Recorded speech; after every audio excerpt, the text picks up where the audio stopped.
Hello, everybody. Welcome to another episode of the Thriving Doctors podcast. Today, I'm delighted to be joined by Terri Decker. Looking forward to this conversation, Terri, since we spoke last month. Yes, me too. Great to be here. Thanks, Simon. You're welcome. You're welcome. So, Terri is an adoptee, and she's also an adopted mum, and you've got biological kids as well, right? Yes. Yes. Yeah. And so when we spoke last time, one of us came up with this idea of what stops us thriving. Yes. And I think you said just now being stuck in a belief. Yes. So what do those beliefs look like that to you that keep us stuck? Right. So I think along with being stuck in a belief is allowing the choices of others to define us, to define who we are. So those beliefs of I'm not wanted, there's something wrong with me, I'm not worth keeping, those kinds of beliefs, and really kind of all go back to a choice that someone else made. Really has nothing to do with me, but about my birth mother's choice at the time to not be a parent. And you start filling your mind with that, and you tell yourself that over and over and over, and it just becomes who you are. I'm not worthwhile, not worth keeping, I have no value, and it's very limiting. Yeah. This is big on my mind at the moment, this beliefs thing. And the reason it's big is because we see so little of it. What we hear about, and I may have said this, sorry listeners if you heard me say this before, but I think it's the reason I'm really going to town on it is because I think it's huge. So we hear like 99% of what we hear in the adoptee community is trauma. It isn't belief, is it? We don't. Right. We don't. And why is that big for me? Well, why don't I ask you that? Why do you think that that's a big thing? Why do you see any importance of the fact that everything is about trauma and not about beliefs? Good question. Maybe because what comes out from those beliefs, are such limiting behaviors that's what we focus on. Yeah, I don't know.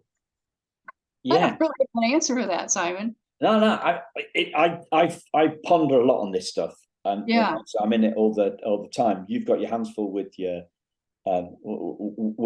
life outside, and right. This is what I'm thinking about all the time. I think you're spot on. I think our beliefs drive our behavior. Right. I think our trauma drives our behavior as well. Yes. Yeah. And so that our behavior determines our results. So right. If we're looking to achieve more in our lives, then we've got to go upstream of what's driving that. What's that driving that behavior? The reason that beliefs seem to me so important,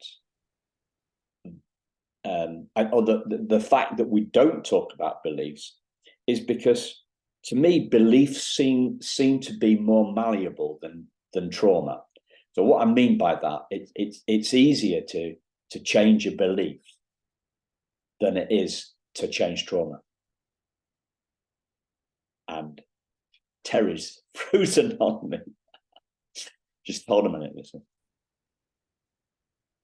Thank you for bearing with us there, listeners. We had a little bit of a glitch. So yeah, beliefs seem more malleable, more easily changed, more actionable, more something less solid than trauma. to me. So does that make sense? Yeah. I think just because, trauma, well, as well as beliefs, though, trauma just affects the whole body, right? That book by Vessel Vanderkolk, I Yeah. think, The Body Keeps the Score. I mean, you absorb that trauma into you, and it kind of becomes who you are and how you are in the world. Yeah. And I think I've done a lot of thinking about this as well. To me, it seems like it's retained as a feeling. Yeah. It's retained Yes. as a feeling. Yeah. Yes. So so perhaps that's why it's easier. Perhaps that's why because beliefs are in the head, and Right. and they're concrete. Well, they're concrete. We can write them down. We can talk about them. Yeah. It's tougher to it's far tougher to change a feeling than it is to change a belief. So I was watching something. I said it before we started recording. We've gone back to the very early seasons of ER that we never saw, and I was watching one of these last week, and I was my body was reacting to the drama playing out on the Right. on the TV, Right. and at the same time, my mind was saying, "This isn't true, Simon. Right. You know that ER is Right. a drama. This is the TV Right. this is a TV program this isn't real life." Yeah. But my body, there was a distinction. Yeah. So my body didn't. My body was in, like my body was scared. Yeah. But my head and I was, and it was like the body was way overruling Mm-hmm. the head. Right. Right. And so that's why beliefs seem something that we can work with more easily when we are not triggered. I mean, you can't. If I've got, I remember getting let down by a client at work, and I actually felt it in the pit of my stomach. Yes. That's where I feel emotions too. Yeah. Yeah. Have you got any? Have you heard of why that is the case, that we get Well, I in the think pit of the stomach? different people feel it, in different ways. Yeah. Why specifically in the stomach? Or Yeah, the I whole heard it was something to do with the fact that there's more nerve endings in the stomach than there is anywhere else in the body. Okay. Yeah, I haven't heard that. I don't know. I this comes. Yeah, it's easier to work on a thought than it is to work on a feeling. Yeah. So if the body keeps the score, then that is retained as kind of subconscious Right. stuff. Like Right. we don't Yeah. really know Right. what's going on. But So I think introducing experiences in our lives where then we feel, the opposite of what maybe we've always believed: competent, worthwhile, worthy, so that becomes the gut reaction instead of what we've always believed. yeah, because there's some distance between us and what happened, isn't there? Yeah. There's hopefully, like, you've written a book. There's been links to the book in the show notes as usual, but there's some distance. We've given this a lot of thought. We've bounced the stuff around. You've written your story. That's helps people process it. It gives us a little bit of a distinction between us and our story. Yeah. I think for me, it really gave me an awareness of what I felt, but didn't really know. I mean, so I was having these feelings physically, and I feel emotions in my gut, wasn't really connecting it to feelings of, abandonment, the trauma, the whatever.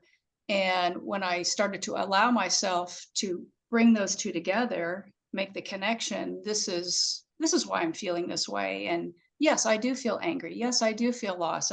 All those things, it helped to, acknowledge it, and it helped it to subside, I guess is a good way, to deal with it, to process it. Had I never acknowledged it, I would still be stuck in those feelings, I think. Yeah. Doing some work on this at the moment, looking at the different the feelings and the behavior, right? So I put some stuff on this on Facebook, and we were. So I was looking at. I worked back from different trauma responses, as in behaviors, right? So I thought of fight, flight, fawn, and freeze as the kind of like 4 trauma responses. And then what's the feeling that drives that behavior? Mm-hmm. So that we're getting a handle on we're linking. You said, didn't you, that the beliefs drive the behavior, and I said I'd agreed with you, and I also think the trauma drives our behavior as well. So working back on these. So for me, this feels like it's important because it's about our self-awareness, as in Right. understanding where our what emotions are driving what behaviors. Right. So out of the 4 there, fight, flight, fawn, and freeze, which do you think is the kind of the top one, the one that you've experienced, or sorry, it's a behavior. So the one that you've done the most of, would you say? Yeah. What was fight, flight? What's the third one? Fight, flight, fawn, and freeze. Fawn, yeah. So you're fawning over somebody. Okay, or freeze. Yeah. So in my life, probably freeze. Back away into the shadows, hide. And I would link that with probably fear. Yeah. Fear of more abandonment, fear of not being loved, fear of someone not liking me, or failure, or looking stupid. Yeah. Yeah. It's really interesting because I posted it on Facebook. Anger driving fight. Yep. Terror driving flight. Okay. Yeah. Insecurity driving fawning. Right. And I couldn't come up with one for freeze. Oh, okay. But then when everybody chipped in, yes, yeah. we had loads more. Okay. So they come up with loads more than I had for freeze, which is an interesting one. So they had terrified, mm-hmm. And anxious. So anxious, you just mentioned, didn't you? Yeah. So they had people came up with shocked, terrified, helpless. Yeah, we don't know what to do. Overwhelmed. We've got too much going on. We really have no clue about what we're doing. Anxious, horrified, and confused. Yeah. Oh, those are all great. Yeah. Sorry? I said those are all great. Yeah. Yeah. I think they define it well. Yeah. And those were so we can't basically I'm crowdsourcing this, right. and getting a different phrase, because then we can link the trauma responses to how we're behaving. Yes. And hopefully that awareness allows us to give us some perspective. Yeah. Somebody actually pointed me to looking at some polyvagal theory around this, and I watched a half an hour or so of some really leading polyvagal lady author, speaker, expert, and it just seemed way too complex for my little mind. I'm thinking, okay, anger, fight, like there was just there was too much jargon. There's too many terms that I didn't understand. And once it wasn't actionable because I couldn't get my head around most of the stuff that they were saying. So, and I guess one of my my fascination is what, and I haven't got an answer for this yet, or not a concise answer anyway. So we've got this,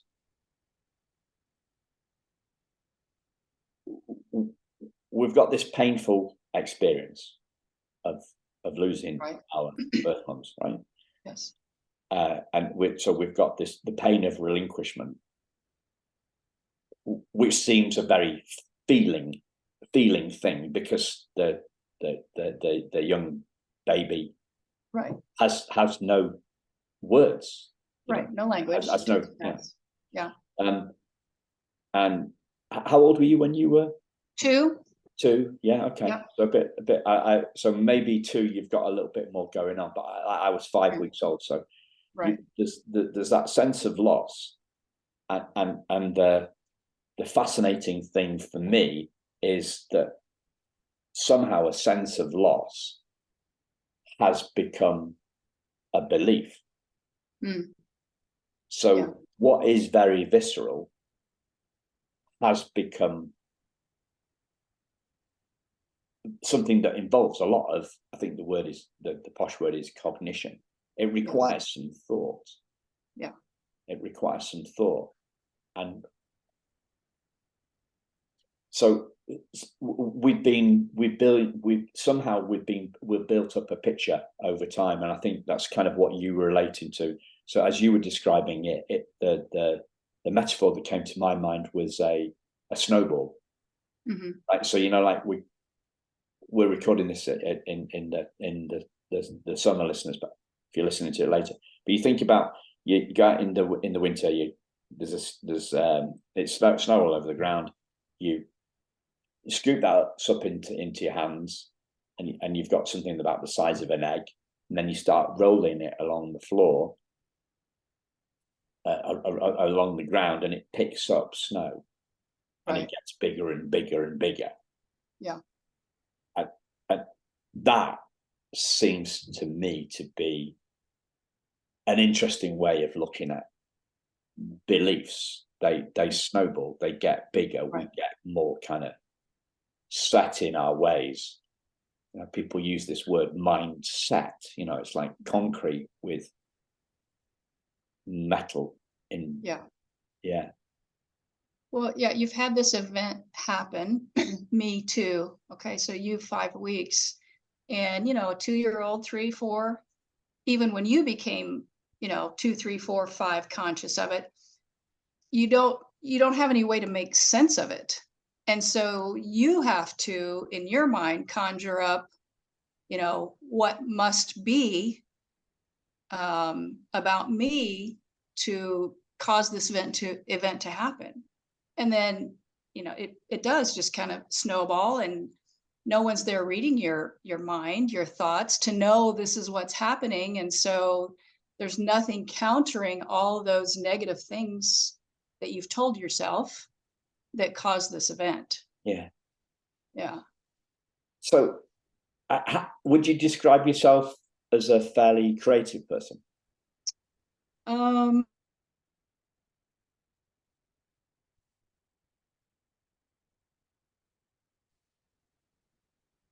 Yeah, we froze again, so I didn't hear what you said. So would you describe, how creative would you see yourself as? So I feel like I am. I didn't Yeah, used to believe that about myself, but just a lot of the work that I've done, I've come to realize, yeah, I am a yeah. creative person. So usually that's seen as a good thing. Right. But in terms of this particular scenario, yeah, we're having a We're mess having some of time issues. here. Yeah. So we look at creativity as usually as a good thing, right? But Yeah. what I'm thinking in this context is that if you've got this young creative mind, the young creative Terri, who you know, you have no way of making sense of it. Right. So the creative, your young creative brain spins into action and Exactly. starts, Right. you know, Comes up with a creating this, scenario. this, Yeah. yeah. Yeah. So creating this snow and the beliefs snowballs. So Right. what we're doing here, really, I think on the podcast is we are bringing beliefs out into the open. So we're bringing Yes. snowballs. We're bringing snowballs out of the freezer, right? Mm-hmm. And we are bringing the light of a light of consciousness. We're like to bring a light of awareness onto the snowball, like Yeah. an industrial fan heater, right? And Right. we're melting, we're Right. melting those. Great analogy. Yeah. Yes. So the snow becomes water, Yeah. still something left, and then we keep the heat on the water, and then the water evaporates because the what was there. Yeah, what I mean, if we switch off the snowball metaphor, what do you think beliefs are made of? What would you see beliefs as being made of? What are beliefs made of? A story you tell A yourself? story? Yeah, yeah, Huh. yeah. That sounds like, yes, it is a story. Yeah, it is a story we tell ourselves. It's that story that we've made up. Yeah. That nobody's been looking over our shoulder as Yeah. we've been writing that story down, right? Right. Nobody's been we wouldn't have been sharing this sort of stuff with our adoptive parents. Um, Oh we my goodness. we froze again. My goodness. Yeah, so this creative mind is wrapping probably a series of beliefs become a story, maybe. Our story in the head is probably it's one long narrative with a whole load of different beliefs in it. So if we go downstream of a belief, we get a story. Probably if we go upstream of belief, we get the first thought that pops into our head. Yeah. It's like this. It's like the snowflake. The snowflake Right. makes the snowball. The Right. snowball makes the base of the snow Yes. person. Yeah. And we are doing all this stuff internally. You Right. and I are we're dissecting it, aren't we? Right. Whereas when we're kids, we're not. We're not doing this in. We're not doing this with anybody else. We're doing this on our own. This is a Yeah. solo. It's a solo snowball. Nobody else is helping us to snowball, and that kind of something pops into my head about you having a conversation with your brother. Yeah, and that was quite late on, like in your 40s or something like that. Do you? Yeah. Yeah. I was in my 40s. We met for dinner and we had never, ever talked about our story, about adoption, how it felt, what happened. And yeah, I still remember it. We're sitting in this restaurant and I brought it up. I could barely choke the words out. And he was just so angry, somebody effed up my life. I had never heard him express anything at all about how he felt. It was very painful. It even brings tears to my eyes now. Yeah. Just, yeah, we just never talked about it. And had we just how much healing it would have been for both of us. We really weren't there for each other, and we could have been had we talked about it. Yeah.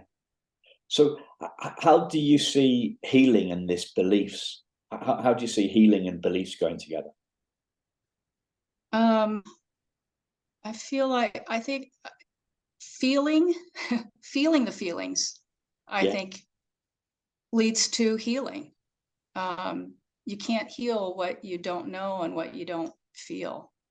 So it's becoming conscious of those beliefs. What is it I believe? Why do I believe that? And then feeling it. If Yeah. it's anger, feeling the anger, not pushing it away and saying, oh, I shouldn't feel angry. No, I probably should feel angry. Yeah. Yeah. Have you heard of this? Have you heard of Byron Katie? Have you come across her? Byron Katie? No, I don't think so. Yeah. So they call her Katie. Her name is Byron Katie, but she has this thing called the work, and it's an interesting 4-step process she calls it doing the work, and it's a process by which we investigate our beliefs. Essentially, there's probably a little bit more to it than that. But you can. I think it's thework.org, but I'm not sure exactly sure. Writing it down. I'll check it out, listeners, and I'll put the correct link in the show notes, because it is by bringing them. Go back to your stuff, and that's why it triggered the thought in my head. You instead of trying to suppress, like Right. we all know the number of addicts that there are in the adoptee community. We know that is about addiction is about numbing, suppressing, stuffing painful feelings down. So we're doing the opposite. We're bringing them out into the open, and we're questioning them, and that's probably behind that word that I used at the start, malleable, and we're contrasting. Yeah, we're contrasting a belief as being something that's malleable, and it's made of thought, like Play-Doh, right? And that is that's more malleable than the feeling. So we're back to that interplay between feelings and beliefs, aren't we? Do feelings feed our beliefs? Come in different shapes. So, yeah. So you told last time we spoke. You told me about you doing the walk in big the Camino de Santiago. Yes. So Camino de Santiago. Yeah. So can you explain what that is in case there's anybody that's not heard of it? It's a pilgrimage across Spain, walk across Spain that supposedly St. James took. A lot of people do it solo, not everybody. So you take a backpack, everything you need is in your backpack, called a pilgrim, and there are places you can stay along the way. 350 kilometers. Wow. Actually more than that, depending on where you start. But I first heard about it when we had a reunion with my adopted daughter and 2 of her friends that they all came from India about the same time. We were reuniting with them in Philadelphia. One of the girls' grandmother was talking about this trip, Camino de Santiago. And I remember thinking, I want to do that. And this was a point in my life when I was not very adventurous. I wouldn't go out on my own. And I kind of forgot about it till I was in therapy about 5 years later. And I read a book, The Zaire, and the protagonist in the story walks the Camino to figure out what he wants to do with his life. And, this light bulb went off. Oh yeah, the Camino. I wanted to do that. And I was talking with my therapist about it. And 2 months later, I was on a plane to Spain. And, I think everyone was shocked because that's just totally out of character for me. I mean, I'm directionally challenged. So to go by myself to another country where I don't speak the language, walk alone, was really stepping out. But I tell you, it really changed me. I realized that I'm capable, I'm competent, can be confident. I don't have to rely on my husband and stand in his shadow. I can carry on a conversation with someone and not have to rely on him. It was quite the experience. Yeah. So the reason that I brought it up was because I thought it's a nice link into what you said about other. You said something at the start of the conversation about we're believing the identity that other people have chosen for us, or something like that. Not allowing someone else's choice to define who we are. So how does that sit in for you with doing the Pilgrim's Trail, walking across Spain? Well, I think, so my mom's choice not to parent me, in my mind, told me that I wasn't worthwhile, wasn't good enough, not competent. Stepping out of that, no, I'm not going to allow that to define who I am. I am a competent, confident woman who can do hard things. And I'm going to step out and I'm going to do this hard thing. Yeah. And it's for me, it strikes me that there's, we think of knowing as a yes or a no, or understanding as a yes or a no. Do you know the Spanish for beer? I know it's cerveza, right? So I don't know much more Spanish than that. But we think of like understanding. Yeah, I understand that 2 + 2 is 4. I can do that. There's that, and because so much of our stuff, so much of our understanding is a yes/no thing. We think that that's what understanding is. And we can get some, but I think, to me, we can understand something in our head, or we can get it as a lived experience. So doing the walk meant that your understanding of your own competence was far more real because you did it. Right. It wasn't just an abstract idea. Yeah. And it wasn't like, oh, I know exactly how this is going to turn out. I don't know. Each day was different.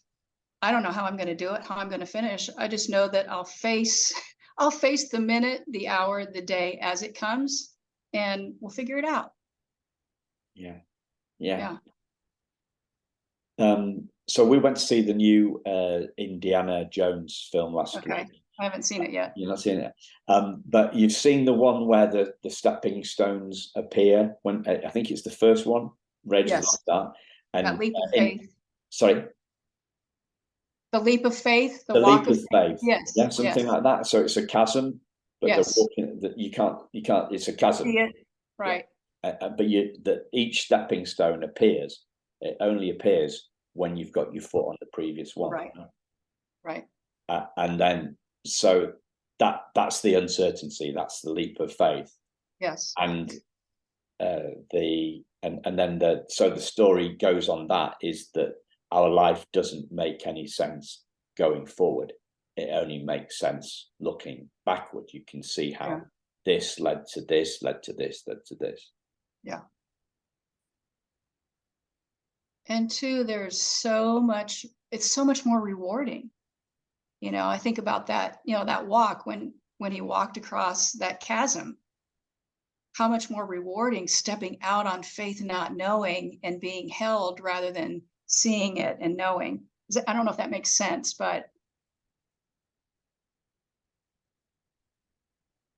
Well, it feels like an accomplishment, doesn't it? Yeah. And it feels like somebody's got our back. And I think one of my favorite quotes from Einstein is something like, the biggest question we can ask ourselves is the world for us or against us? Yes. So that's the faith thing. Yes. And so many of us look at our experience and think the world has been against us. So if the world's against us, then it's a scary place. If it's a scary place, we're not going to venture out. You talked about you talked about when we were talking about freeze, you were talking about essentially, I think you said you played small, you kind of hid away, you didn't come out into the daylight, right? So yeah, if it is about that faith, you know, and that fundamental thing, yeah, is the universe doing us a favor, right, or doing us down, doing us a disservice. Yeah. What lens do you look through? How do you see the world? How do you see the world? Well, that's the thing. We're seeing the world through a trauma lens, aren't we? Right. We're seeing if we choose to change that lens. Well, yeah. The whole thing is, like, most of us aren't choosing what we think, feel, or do most of the time, right? So think about people trying to give up smoking or drinking or drugs. You know, we're not choosing. Like, I sometimes get people see my stuff and say that, oh well, no adoptee would ever choose not to hope, Simon. Well, I agree with you. Yeah, I wouldn't, because but I'm looking at the fact that most of us aren't choosing. We're not choosing how we see ourselves. Yeah. Most of the time. Yeah. Life looks scary through a trauma lens. Right. You know, like going back to the snowball stuff, you know, going to the snow analogy, you know, after we've put on some yellow lenses on our sunglasses, right, and the snow looks yellow. If we're looking at life through a trauma lens, then the world looks scary. It's not. It's our conditioning is creating our reality, not the actuality. The snow is always white, but it looks yellow through. So yeah, we're not choosing. So that lets us off the hook. I think what I meant by that more is, you know, it gets back to our beliefs. What are we believing? Are we believing that we're, you know, not worthwhile, don't have intrinsic value? And that, if that's our lens, so changing our belief system. Yeah. Definitely. Yeah. So the beliefs drive our behavior. Yeah. And the trauma also drives our behavior. Yeah. So probably the trauma drives the beliefs drives the behavior. Maybe it works like that. Yeah. As adults, as kids, it's the beliefs haven't yet formed. So it's the trauma. It's the well, people say, don't they? It's pre-verbal trauma. You know, we've had a couple of people looking at this on the show, therapists. You know, like, well, talk therapy is inherently challenging for inherently ineffective. Big claim here, ladies and gentlemen. But talk therapy involves talking. Yeah. If our trauma is pre-verbal, then we haven't got words for it. So what's the point? And that's why people in adoptee circles, a lot of people talk about the somatic stuff and rather than the talk therapy, because talk therapy can, it's not going to shift something that's pre-verbal, or there's a fundamental challenge there. Yeah.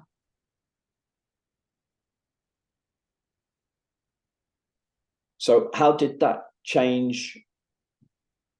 How did that change your view of your worth doing that, Camina de Santiago? Well, I think, like I said, it made me realize I was competent, and could do challenging things, that I was stronger than I believed that I was, because I accomplished this great feat, really, on my own. Yeah, I was going to say, the word that came to me was, you're talking about kind of stepping out of your, not having to rely on your husband or something like that. The word that came to me was independent, actually. Yeah. My mind is an independent. And it's the opposite of that child, isn't it?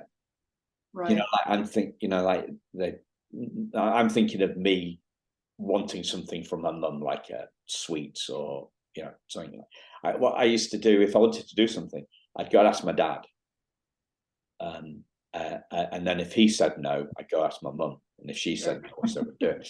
But that as kids, I can do it, I want to do it. Like the kid that wants to, I don't know, ride the bike in the park for the first time. There's that there's that pleading and that and trying to convince our parents that we can do it, rather than the strong independent adult that says, right, well, I don't know whether I can do this, Camino. Or did that even cross your mind? Did you think, I'm going to do this? Did you were you sure that you were going to make it, or did you just see, well, I'll see what happens, I'll give it a best shot? What was your thoughts going into it? The fact that I couldn't finish it, I don't think I felt that until I was actually on the Camino. That first day or two walking, feeling like, can I do this for a month?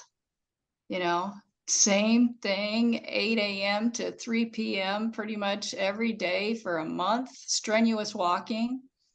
And that only lasted probably maybe a week. And then towards the end, it was, I don't want to quit walking. I want to keep, what am I going to do when I get home? I have to walk. So yeah, I don't think that ever crossed my mind that I wouldn't be able to complete it. Yeah. So I guess what that tells me is I was a whole lot stronger inside than I even knew myself. Yeah. I just didn't know myself well enough. Yeah. I think that's the thing, isn't it? The people talk about resilience and strength, and they equate it to physical strength. Mm-hmm. And so it's like going to a gym, right? You're weak. You need to go to a gym, get strong. There you are. Whereas it seems to be, it's more like that. It's more like you heard, I don't know if you heard this story about Michelangelo being asked about how he created David, the statue. Mm-hmm. Yeah. In wherever it is, Florence, is it? And he said, "Oh, David was always there.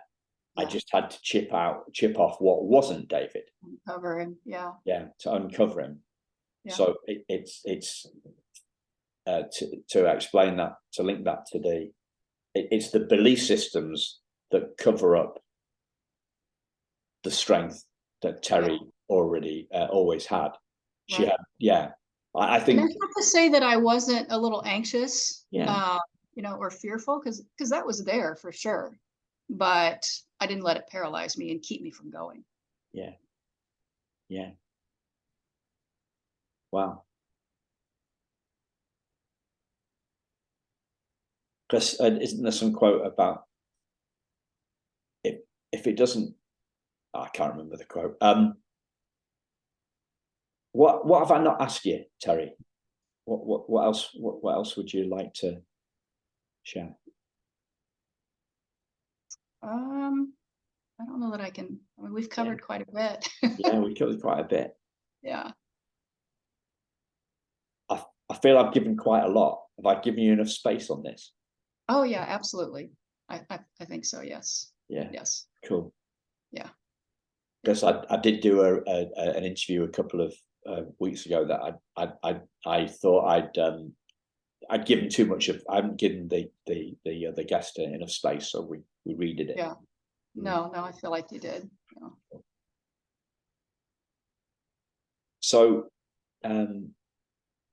thank you, and I hope this has been useful for you too, listeners, because beliefs do seem more easily busted, then Yeah. trauma Yeah. feels like it's healed. But I think for us that have done a load of the work before, you couldn't go straight into that. I don't. Right. You know, if somebody is still having very, if somebody's still having very in-body experiences, then they're not. There's no way I would. There's no way I would have a conversation with that sort of person about beliefs. Yes. Because it's just they're just going to blow me out of the water, because their nervous system is still too much on that fight flight. Oh yeah. All you know or they know is what they're feeling in the body. All we know is what we're feeling. Yeah. And I guess that's the critical thing for me is that space between who we are and how we feel, who we are and what we think, who we are and what we believe, who we are and our and the trauma that we've been through. Yeah. Who we are and how we are in this world. Yeah, who we are and how we are. Yeah, brilliant. Thanks a lot, Terri, and thanks for sticking with us with the glitches. Thank you to listeners for sticking with us. You've got this far. You've not switched off in frustration. So good on you. Thanks a lot. I'll speak to you soon.